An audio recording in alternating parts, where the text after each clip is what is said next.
celebrated his 32nd birthday yesterday. We're starting to see, I think, as a Dodger at least, the first teeny tiny, and they're teeny tiny little signs of he's not superhuman. He's got the blister. He's got the knee. He's got the bicep thing. And his performance on the mound, while still exceptionally good, is not the best we've seen from him. And you can't help but wonder, A, how long can he be a two-way guy? And B, how long will he be Shohei Ohtani? Yeah, so I think those two things are sort of intertwined. Because I think if you're talking about, if he insists on being the two-way guy, I think you get this version of Shohei maybe 2-3 more years. The double duty Shohei. The double duty Shohei. But then, even when the decline happens, it'll be sort of like what we said about LeBron for all these years, right? Where he's not as great. Belgium just scored. Not sure if it was onside or not, but we'll see. They seem to be celebrating like they have been pressuring the whole time. Yes. Looks like it stands. Yeah. Can we get Johnny Infantino on the phone and see if they can take that off the board? Can you rescind that goal?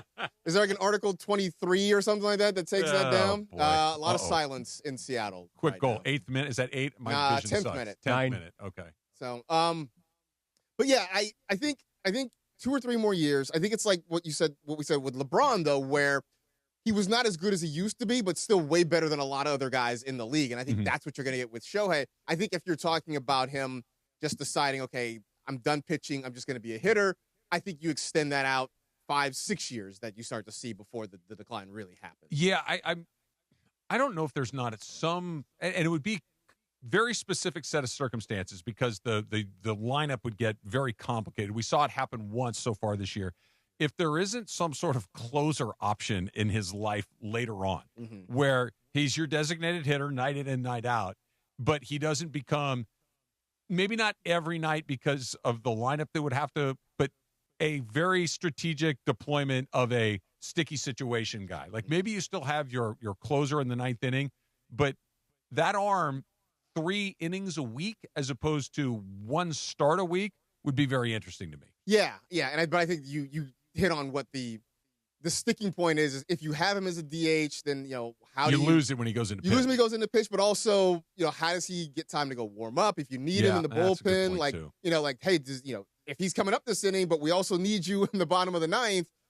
When do you have time to get out to the bullpen? So there are logistic reasons that I think make that hard, but I do think at some point he's not going to be a starter forever. It just is not going to work. No, you're already starting to see it. And look, this era of Dodger baseball is as good as any Dodger fan has ever seen, right? You're talking about 5 World Series in a 10-year window. You're talking about 3 World Series titles. They might get a 4th this year. It's just, you really couldn't ask for more.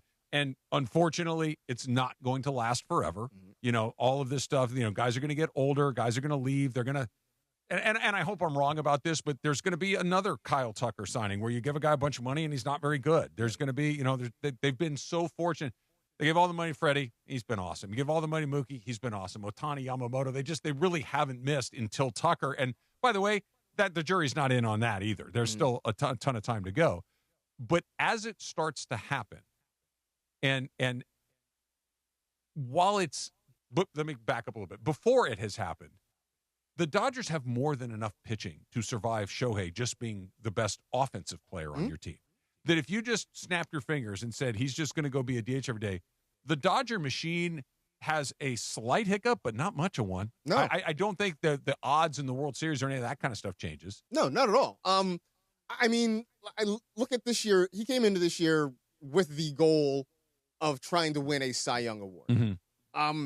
He may just have to settle for an MVP. Like that's what we're looking at with Shohei. Like, hey man, the Cy Young, in a year where National League pitching is as deep as I've ever seen, you've got Sanchez and Mizorowski and all these other guys. I mean, even Yamamoto, right, has gotten himself back into the conversation. Yeah, sure. Shohei, hey, I don't know, maybe you're just going to win an MVP. That's all. Do you think he would look at it as this is so stupid to even ask out loud, but because he's so different than everyone else, will he look at, like, if he has to at some point in his life just hit, does he look at that as some bizarre form of failure?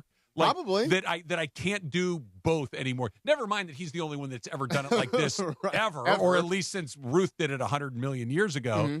But that, oh man, like I'm not doing what I can do to help my team because all I do is hit 50 home runs a year. Yeah, I'm sure. All the stories you hear about him actually have said that he prefers pitching, that he thinks of himself as a pitcher first. And like the hitting is just one little side quest that he has gone on in his life. So yeah, if he has to sort of give that up, I'm sure he's going to look at that as a major disappointment that like now I'm only a one-way player. I'm only helping you guys every day, 3 to 4 times a ball game as opposed to, pitching for 6 innings. Knocking on wood right here, but he's going to win the MVP unless something very unforeseen happens. He's going to win the MVP. That will make 5. That will make 4 in a row. Mm-hmm. Only Barry Bonds has more than 5 MVPs. He has 7. Mm-hmm. Does he catch Bonds? Because if he's a two-way guy again next year, even if he's let's just say he has the same pitching impact that Emmett Sheehan has, okay? And it will be better than that because he's better than Emmett Sheehan. But let's just say, for the sake of the conversation, that his pitching impact is Emmett Sheehan and he's Ohtani. He's the MVP again. Like there is no argument that there's a more valuable player than Emmett Sheehan plus Shohei Ohtani. Right. Do you think he catches Bonds? I think so, but I also think there's going to be a year or two in there where the voters get Shohei fatigue. Okay. I think that becomes a thing where if there's somebody else who just has, I mean, it's going to be a one-way player, obviously, but if somebody who has just a phenomenal season, right? If like an Aaron Judge type offensive season in the National League, just one of these record-setting sort of years, somebody hits 65 home runs and a ridiculous OPS, I think the voters will get Shohei fatigue and they say, you know what, let's give it to so-and-so because he's having an amazing, Shohei's being Shohei, this guy's being Shohei plus. I think you're right. I agree with you. The reason Bonds has 7 and not 10 is exactly what you just laid out because he should have more than 7. But let's say somebody hits 65 home runs and has an OPS of 1,100, which is, crazy. Is that more valuable than a guy that's got an OPS of 1,000 and pitches 100 innings? No, it's not. I mean, somebody once said, imagine if you had told the 90s version of me that we would one day have John Smoltz and Barry Bonds and that would be the same person. Like, that's kind of what you're looking at right now. But no, it's not. I mean, even if Shohei as the pitcher were just a league average pitcher but still the same hitter, no. That's not more valuable than that. I've brought this up before. Like, I'm not so sure. Pretend Shohei Ohtani doesn't exist. We've never seen him. But the next guy that shows up is a combination of Tony Gonsolin and Chris Taylor. Okay, that's pretty amazing. That's the MVP of the league. That's pretty amazing. That is the MVP of the league, Right. And you can't convince me otherwise because you're doing it's like you get an extra player on your roster. Everybody else is playing with 26. We get to play with 27 because he can do both and survive at both. Yeah. Is he all? I know Chris Taylor and Tony Gonsolin were all stars. I think once each, but that's crazy. Yes. He's Smoltz and Bonds, Right. not Taylor and Gonsolin. No. I mean, the fact that the league's best hitter and the league's best pitcher, or at least, the top 2 or 3 in each of those categories resides in the same person. It's mind-boggling, right? Like I don't think we ever considered the possibility of something like that happening. I mean, you hear about Babe Ruth being a pitcher and a hitter. He was a pitcher for a relatively short amount of his career. It was an okay pitcher. Yeah. We never considered that this would ever happen again. No, look, I'm going to do a thing I'm very reluctant to do. I'm going to give the Angels a lot of credit, okay? They were kind of the only team that was 100% on board with go try both. The other teams were like, we're going to get there, but let's pick hitting or let's pick pitching. Let's get you set up in this league. You've never played in this league. Let's get you set up here, and then we're going to try to introduce the other. And the Angels were like, come on in and try both. Yeah. And I don't know if they hadn't done that or whoever, let's just say he goes to the Mariners, okay? And they want him to be a slugger. Well, if you got a guy that's hitting 50 home runs a year, I'm not taking him. What do we do? No, I'm not going to add something to this. Just let him continue to hit 50 home runs. And the Ruth thing always bothers me. This is not the same sport that Babe Ruth was playing. No. This is against the same. Shohei Ohtani is competing against the world. Babe Ruth was competing against white guys from the East Coast. Right. Okay, it's a different. The level of competition is very different. I mean, I'll be honest with you. I remember the first couple of years when he was pitching in Anaheim.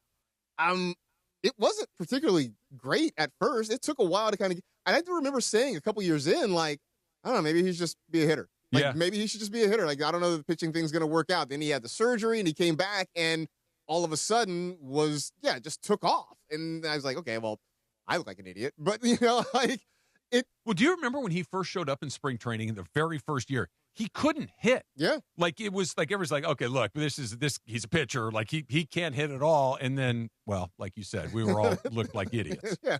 Yeah. I mean, just. And to your credit, to your point, the Angels, give them credit. Now, some of it might be because, hey, we're the Angels. What do we have to lose? I guess. Like, let's just do it. Like, we got nothing to lose here. If this works, then it's great. If it doesn't work, then hey, so what? The summer of soccer is